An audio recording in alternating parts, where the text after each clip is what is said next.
我坚持了12年才发第一张专辑，过程当中有很多时候是你很想放弃，因为其实我们的工作接活动、接场次，它是不稳定的，而且在你还没有真正成名之前，你拿到的唱酬也是很少，甚至会遇到很多人吃你豆腐，跟你谈好的价钱，到最后给你的钱几乎是砍半。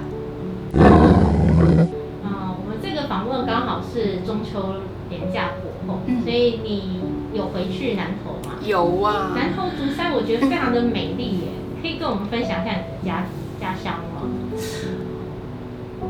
我觉得我南投竹山啊，竹山镇是一个非常淳朴，然后可爱单纯的一个乡下。那我是在从小就在竹山长大。那大家对竹山的印象是什么？就是指南宫求发财金嘛，然后不然就是地瓜、番薯、竹筒饭等等的。那这些东西都在我成长过程当中都是我的生活一部分。即使我现在在台北生活，我常会很想念我的家乡，但是很多人跟我相处之后都觉得我有一股亲切感。那我觉得这是一个我生活在一个很单纯的乡下，它注入在我生命里面，而让我有一个单纯亲切的这样的个性。我08年那时候我才大学2年级，比了超偶。那我觉得自己也蛮幸运的，那时候开始接校园演唱会，然后开始接商演，然后一直到我当兵退伍之后，也都在靠着商演过生活。那有机会到东南亚去表演，是在2014的时候，我参加一个海峡卫视跟年代电视举办的一个全球闽歌赛。那因为这个节目在东南亚很多国家都有播出，所以在那一边就有一些活动经纪人啊、厂商就看到我，主动跟我做联系。所以等于我2014比了这个比赛，2015、2016、2017这大概3年的时间，我几乎都在东南亚跑他们的商演。而且我刚刚提到我就是没有经纪人，我都是在那边，因为我去不可能就是只是去唱一场就回来嘛，而且自己也还没有还不是一个知名度的歌手，所以等于说我们当时拿的唱酬本来就不多，所以我就会请东南亚经纪人一次就帮我多排多一点的秀，多一点的表演，所以我几乎都是一个人扛着30几公斤的行李，里面有所有表演的服装，依照大小场合不一样的服装，然后自己飞到马来西亚或者印尼或新加坡。是不是有一次还因为争执的关系，就是经纪人争执的关系，当地的，然后你要自己去一个完全不认识的地方？哇，超级扯，在印尼，然后当时我到印尼去唱歌，然后有经纪人，当地的经纪人，他其实是有一个助理带着我们飞，因为印尼它国土太大，我可能唱完这一场，我就要赶飞机飞到下一个地方去。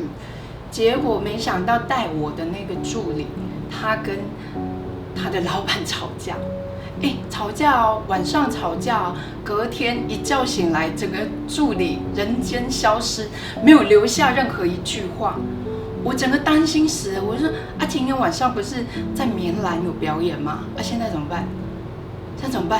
我赶快先打电话给印尼的老板，他就开始教我说，我跟你说，你等一下怎么搭计程车搭到机场去，然后几点几分的印尼的国内线的班机。我整个慌拜托，印尼我根本不熟而且印尼也不是英语系的国家，我只能用一个很菜的英文去沟通，然后我担心死了，所以然后就是我觉得自己命也很大，就是你硬着头皮啊，因为晚上在另外一个城市有表演，你不能开天窗啊，因为他们海报、广告全部都已经做出去了。那我就真的是用电话遥控，因为我记得我好像是在印尼的一个城市叫马郎，但是印尼的老板是在雅加达，根本是南辕北辙的地方，就用电话遥控，然后我就一步一步跟着他做。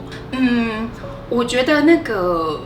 是一种开我性别的玩笑，有一些会觉得把玩笑当有趣，但是他们没有想要说这其实已经造成羞辱一个人家内心的不愉快。在马来西亚印象很深刻，一场晚会，然后拼盘是有很多马来西亚当地的歌手，那台下有大概400-500人。那有一个主持人，他因为我在台上唱歌就是属于比较中性美声嘛，然后我把自己台上的装扮也会是比较中性的风格。然后那个主持人在我唱完第一首歌出来访问的时候，他就说：“哎呀，你声音这样，你要不要去变性啊？你是不是人妖啊？”他突然冒出这句话。对啊，然后下面的人就笑得很开心嘛。我就说没有啦，人家我没有人妖那么美啦。我说我没有变性人那么美啦。对，然后他说：“哎呦，可是你声音这样听起来像女生呢。来，我检查一下。”就直接在台上往我生殖器直接摸下去。有摸到吗？有啊。你知道多夸张？他直接摸下去的时候，我自己戳到，你知道？而且我又在表演状态，下面是400-500人观众，应该跟他完全不熟吧？第一次遇到的主持人，那么没有礼貌，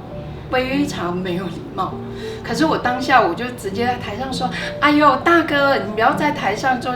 身体检查嘛，这样很不好意思呢。”你居然还可以这么礼貌的回他？我就这样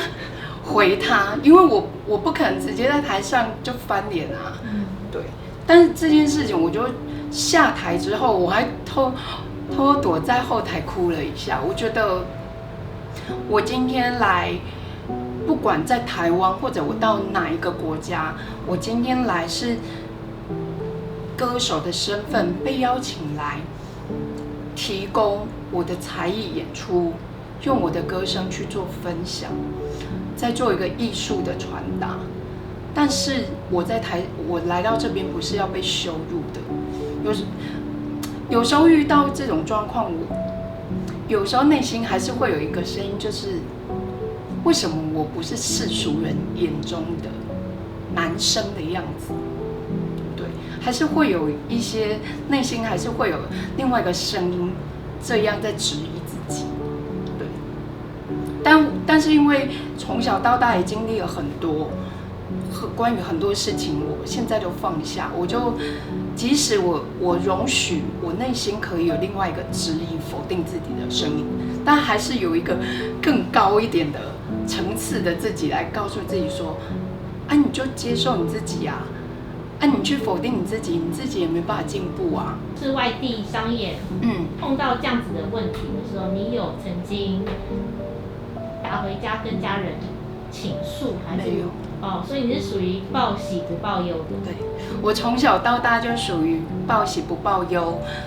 的小孩，包含我求学过程经历的那一些不开心的事情，我爸妈也是到了4-5年前才知道。他们会说，我就说，因为那时候刚好在看一个电视新闻，也是在讲校园霸凌的事，然后我才跟我爸妈说，以前我经历了什么什么什么。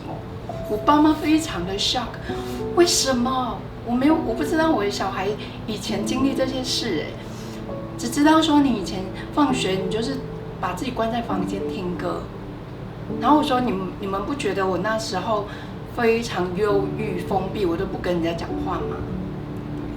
所以即便你在学校发生像你刚刚讲的被脱裤子的事件，老师也没有跟父母反映过？没有。其实我那时候在学校被脱裤子，然后我的心理关卡其实过不去，因为隔天在学校被传开，我走到校门口就有不认识的隔壁班的同学，只是说啊，那个林宇飞被痛扣篮，林宇飞什么什么丢脸死了，就整个学校都传开了。然后当时我去找了我的导师，跟老师讲说，我不知道，我内心其实是很不舒服的，但希望老师能够协助我。但我其实去找老师也不是说想要让这些同学受到处罚，而是我希望老师能够帮助我，能够跨越我内心的不舒服。那当时老师就讲说，同学爱跟你玩啊，你干嘛那么认真啊？老师其实没有帮到我嘛。所以你没有经历过性平教育的阶段？没有，对，真的有一段时间，我其实也会觉得说，老师他没有办法帮助我，老师的错。然后在那一段时间也会非常非常的讨厌自己，为什么我不是所谓世俗阳光型的男生，所谓的男子气概的男生？为什么我生下来我就要遭受到这一切？对，就是在高中那段时期。可是因为越来越长大，自己经历的事情也越来越多，也看了很多书，接触了很多不同人事物，也慢慢的回去过往的那一段时间，去内心去做和解。我和解了，跟那时候的老师做和解，在内心。或许老师不是不想帮你，或许是他不知道怎么帮你，或许老师对于性别教育，他自己的内心的状态，或者是他的思想也不见得是那么成熟，所以不应该去怪他，去理解他不懂的这个状态。